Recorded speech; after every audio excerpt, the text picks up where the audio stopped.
नमस्कार साथियों।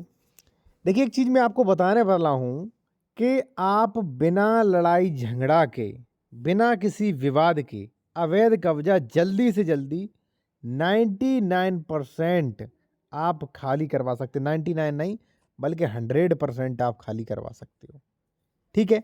बिना लड़ाई झगड़ा के। कैसे? तो आपको समझना होगा नियम धारा 116 और 117 के बारे में। अब थोड़ा मैं आपको कुछ अलग बता रहा हूँ आज। ठीक है? और देखिए एक चीज़ साथियों, और अगर आप किसी भी मैटर पर बेहतर कानूनी सलाह लेना चाह रहे हैं विशेषज्ञ द्वारा, तो हमारा कॉन्टैक्ट नंबर आपको वीडियो के डिस्क्रिप्शन में मिल जाएगा। देखिए साथियों, जहाँ पे आपका ज़मीन है, उसका खसरा नंबर तो होगा ही होगा। खसरा नंबर या गाटा नंबर या खेत नंबर तो होगा ही, उसी में आपकी ज़मीन होगी। तो मैं आपको बता दे रहा हूँ, आपके 2 ही विवाद होंगे। या तो जिसका 941 में है वो आपको परेशान कर रहा होगा, पहली चीज़। या पड़ोसी में जिसकी ज़मीन है वो परेशान कर रहा होगा 855 वाला कि हमारा यहाँ तक नहीं, यहाँ तक है। बस 2 के सिवा तो आपका तीसरा कोई मैटर ही नहीं होगा। ठीक है? मैं आपको गारंटी दे रहा हूँ, तीसरा कोई मैटर नहीं होगा।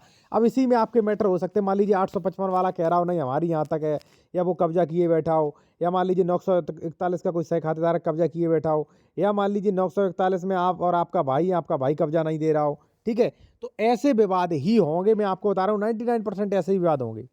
तो सॉर्ट आउट कैसे करें भाई? चलिए मैं आपको बताता हूँ। देखिए साथियों, सबसे पहले मैं आपको बताऊँ, लड़ाई झगड़े की आवश्यकता यहाँ पर नहीं है। ठीक है? सबसे पहले तो आप ऐसा करें कि एक प्रशासनिक एप्लीकेशन एसडीएम को लिखें और एसडीएम से आदेश करवाएं। किससे? तहसीलदार से। और तहसीलदार से वो जो है वो आदेश हो जाएगा, तहसीलदार फॉरवर्ड करेगा लेखपाल को। ठीक है ना? तो लेखपाल और संबंधित थाना पुलिस आके आपका पहली बात तो नाप के दिलवा सकती है। सबसे फ्री में, मान लीजिए जिसमें कम खर्चा होगा, सबसे यही है, जल्दी होगा, खर्चा कम होगा। ठीक है? आप चाहें तो आप एप्लीकेशन मेरे द्वारा भी लिखवा सकते हैं। आप चाहें तो ठीक है, ड्राफ्टिंग मेरे द्वारा भी लिखवा सकते हैं। हमारा कॉन्टैक्ट नंबर वीडियो की डिस्क्रिप्शन में आपको मिल जाएगा। ठीक है? अगर मान लीजिए कानूनी सलाह लेना चाहते हैं कोई एप्लीकेशन वगैरह। ठीक? तो सबसे पहले तो करें प्रशासनिक तौर पे। प्रशासनिक तौर पे भी एसडीएम का, ये प्रशासनिक अधिकारियों का दायित्व होता है कि हमारे फील्ड में कहीं भी लड़ाई झगड़ा ना हो और जो है भाई कहीं भी विवाद उत्पन्न ना हो पाए। तो उस बेसिस पे प्रशासनिक तौर पे जो है वो कब्जा करवा सकते हैं। एक चीज़ साथियों, और एप्लीकेशन खुद ना लिखें, एप्लीकेशन अच्छे वकील से टाइप कराएं। आप उसमें कई ऐसी चीज़ लिख सकते हैं जो आपको भविष्य में परेशानी होगी। ठीक है? कई लोग कब्जा दिखा देते कि दूसरा कब्जा किए, कई लोग नहीं लिख पाते। ठीक है ना? तो ऐसा एप्लीकेशन ना लिखें, एप्लीकेशन अच्छा तैयार करवाएं, एडवोकेट से ही करवाएं। ठीक है? पहली चीज़। तो पहले तो मैं आपसे क्या कहा, प्रशासनिक, जो कि मान लीजिए 10-15 दिन में हो जाएगा आपका। नहीं होता है तो टेंशन मत लीजिए। अब आ जाइए रेगुलर में। अगर आपका भाई कब्जा नहीं करने दे रहा है यहाँ पे, ठीक है, या 941 में भी कोई अन्य खातेदार है कि सह खातेदार वो इस जमीन पे विवाद कर रहा है, तो आप बिना सोचे समझे धारा 116 में चले जाइए।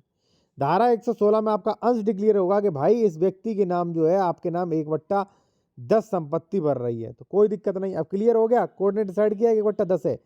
अब देखिए क्या है कि 1/10 हमारा कहाँ पे है वो और दे दीजिए, तो 117 में आपका कोरा डिक्लेयर हो जाएगा भाई, कि ये पूरब में जो है आपका कोरा रेड रंग का जो है ये बना दिया गया। जब कोरा हो जाएगा तो दखल तो आपको देना ही पड़ेगा, चाहे कोई भी हो, चाहे दबंग हो, चाहे भूमाफिया हो, चाहे कोई भी हो, आपकी ज़मीन नहीं खा जाएगा वो।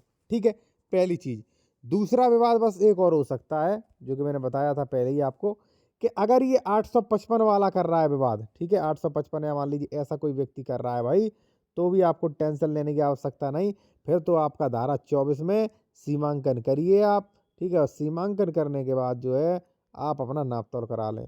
लेकिन साथियों, अगर मान लीजिए 855 वाला, मान लीजिए प्रथम, इसमें भी 2 ऑप्शन है, या तो प्रशासनिक करवाएं, और अगर मान लीजिए प्रशासनिक नहीं, तो सबसे पहले तो इसका बंटवारा होगा, बंटवारा के बाद ही सीमांकन होगा। ठीक है ना? ऐसे सीमांकन नहीं हो पाएगा। ठीक है जी?